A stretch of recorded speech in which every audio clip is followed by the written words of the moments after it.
Hey everybody, welcome back to the shop. I'm gonna do something a little bit different this time for a video, just because I haven't had any content in the last week because, well, had a little accident with the truck cab and it fell off the hoist and it's destroyed. No, I'm just kidding. It's actually right there. It's fine. It's fine. Don't worry. No, in reality, got the COVID again, second time now, and a little less than a year. So let's just say I've been spending a little bit of quality time with the couch and the TV the last week or so, just kind of hanging out, taking it easy, nothing serious. But I figured I'd do a little bit different video for you guys. This is something that I've wanted to do for quite a while now, and it's probably going to piss off some people, probably get some bad comments for it. You know what? I don't care. I want to do it. I want to talk about it. So that's what I'm going to do. Okay, so what I'm going to talk about today is what affects me every day at my work and what it affects most people that own a vehicle. You have to take your vehicle to a shop. And I'm going to discuss both aspects of it, from the customer side and from the mechanic side. My side, the person that's actually working on your car, fixing your vehicle, kind of give you an inside behind the scenes, if you will, from what I see. And so let's talk about the first thing is when you take your vehicle to a quick lube place. Now, a lot of you guys, like my parents and a lot of people that I've known my whole life, they have a dedicated shop with people they trust, and they take it there for everything from oil changes to, say an engine replacement, if say you needed it. And that's well and good. I'm going to talk about the quick lube aspect of it and from what I see. And my recommendation is never, ever use quick lube places, because I've seen so many things happen. It's ridiculous. The worst case scenario is, which I've seen twice now in the past year, is you're on a vacation, quick lube, oil change, and you get down the road about 300 miles and boom, drain plug falls out of your engine. Oil goes all over the road, seized motor. That's happened twice at my shop that I can think of in the last year alone. And it was because someone at the quick lube place did not tighten down the drain plug. I know, it's hard, right? Well, it happens more than you think, and chances are they're not going to claim fault because you have to prove it. So, best case scenario, you claim it on your insurance and deal with all the, new motor time. Other things I see a lot, which is really common, which is less detrimental, but still cost you money, and that is they cannot seem to get the air filter back the way it's supposed to in the air filter box, and they leave it cracked. It's not shut all the way. It's not fastened all the way. There's a million different ways that the air filter, attaches inside the air box, and crack happens, air goes through, and it sucks stuff into your mass airflow sensor. Check engine light comes on, customer panics. My vehicle's running bad, what do? They take it to a shop, and a lot of times a bug's been ingested at the mass airflow sensor, and it costs them a couple $100 minimum for a mass airflow sensor, plus half the afternoon if they're lucky, because they had to take it to a shop. So there's two things that I can think of that happens all the time when people use quick lube shops. So my advice, stay away, go to a trusted shop, pay a little bit more, do it right, or hey, even better yet, do it yourself, then you know how it's done. Again, my advice. Now let's go to my second bit of advice, and that is half of all the shops out there, from what I've seen, are shit. They overcharge their customers, they do really, really, really horrible work, or they do very, very questionable work. So there are many shops out there that do phenomenal work, not taking it away from them, but there's also a lot of shops out there that overcharge, sell the customer stuff they don't need, or they diagnose wrong and they charge them a bunch of money for something they don't need and they still don't fix the problem. Which, granted, that does happen once in a while, but the main things is overcharging and not doing quality work. So my advice there is, obviously, if you have a mechanic that you know and trust, keep going to them and keep a really good relationship with them. So, there's no bad blood there, because if you lose that mechanic or that shop, you may have to go somewhere else where the work may not be as good. So it's really important to me that people be aware of that, there are shops out there that do take advantage of the customers, and it pisses me off. But there are shops out there that also do really, really phenomenal work, and those are the shops you need to try and find and stick with. And I know that can be hard, especially if you're traveling and you break down, in which case then the best thing to do would probably be go by reviews online or maybe word of mouth, kind of ask around the area really quickly before you take your vehicle to that particular shop. Okay, now let's go to my third set of advice for you, and that's from the flip side. That's the mechanic side of things, how they feel. At least from my experience. When you take your vehicle to a shop, the best thing you can do is tell the service manager your problem to your best description and leave your phone number so they can call you back with any questions, problems, or quotes when they have an idea what it's going to cost to fix your vehicle to fix it. So there's no delay between diagnosing it and getting a hold of you to get approval to do the job. What you don't want to do is hang around. And you definitely don't want to go in the shop, lean against your car, and start talking to the mechanic that's working on your car.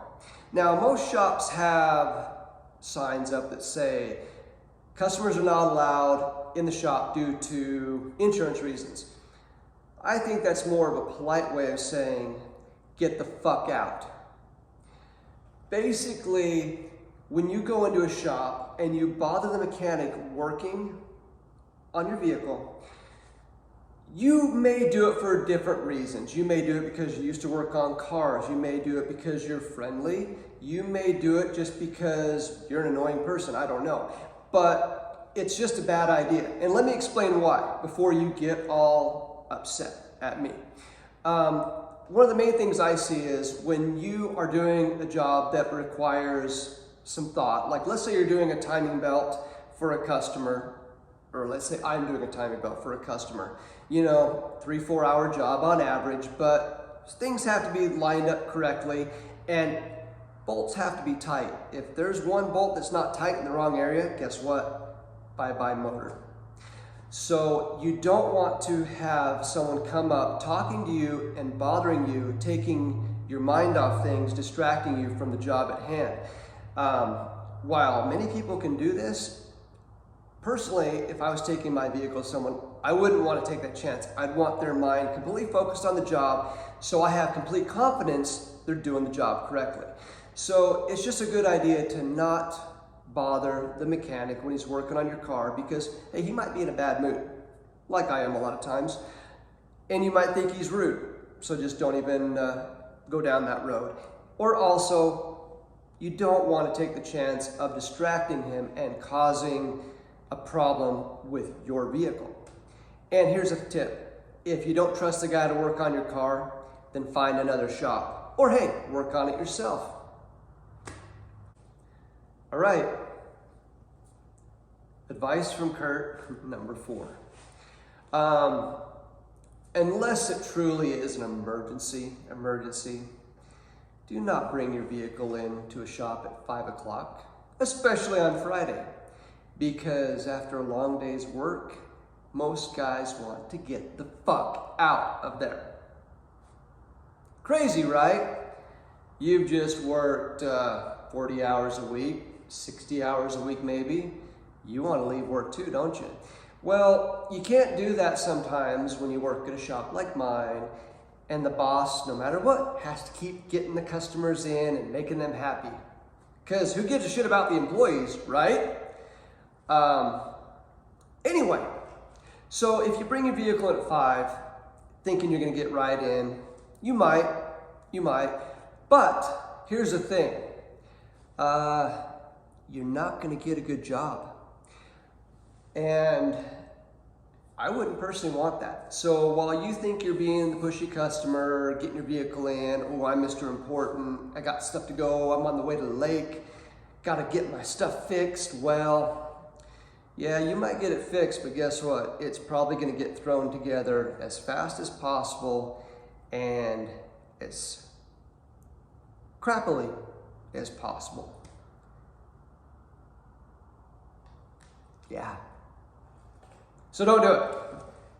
Try and schedule your stuff in advance. And if it can wait, please wait till Monday or the day before. So please do mechanics a favor and don't bring your vehicles in at 5. I mean, it's just not polite, okay? Okay, so final one on the list, number 5. And this is going to be on the mechanic side as well. And that is when you take your vehicle to a shop, please realize a very important thing. The person that is working on your car hopefully is highly skilled and he's been doing it for a long time, but guess what? He probably doesn't get paid as well as you think. You see, your labor rate, it may be anywhere from $80 to an hour or to $140 an hour in your area. I don't know what it is, but there is quite a range depending on what part of the country you're in. And you think, oh my God, he's making 120 bucks an hour. No, he's not. He's probably lucky to be making $30, $35 an hour. I'm gonna say most people in my line of work, after as long as I've been doing it, 20 years, you're probably lucky to make $80,000 a year doing what I do. Some guys might make more depending on where they live, and some might make less where they live. I'm not going to say what I make. I'm just using those numbers because that's kind of a general average if you look online as far as what mechanics make, and those numbers hold fairly true. But if you do the math on that, that usually equates somewhere between $30, $35 an hour. They might make 40 or more depending on if they work at a good dealership or if they work at a good shop, or if they work for, a place that does high-end stuff. Like, let's say they work on Ferraris all day. They'll probably make more. But for the most part, they do not make a lot. Not as much as they should. Well, where does all that money go, you might ask? That's the shop owner. The shop owner makes most of the money.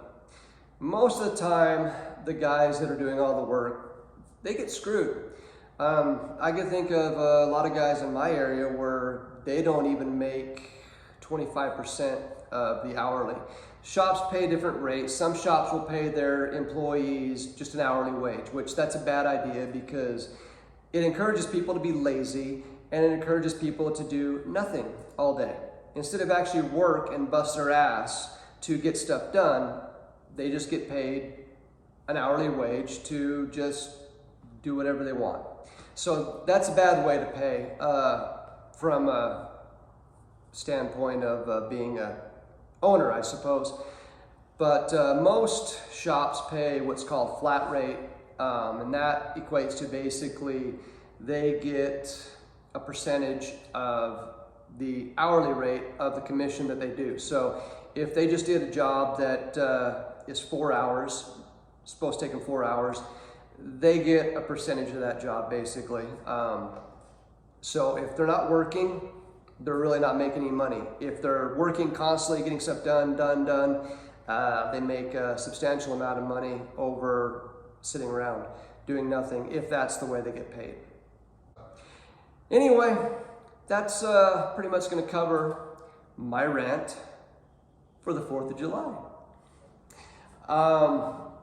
I would say to subscribe, but I'm not going to do that because if you're like me, if you like the content and you want to see more of it, you're going to subscribe anyway. And if you don't, You're not going to. So, I'm not going to ask. So, I will say though, thanks for watching. Thanks for putting up with my rant. And, you know, if you actually do like this and you want to see more of this, I have a lot more where this came from. So, I could do this all day. But anyway, thanks for watching, and good luck with your local mechanic. Hopefully you got a good one. Thanks again for watching. See you later.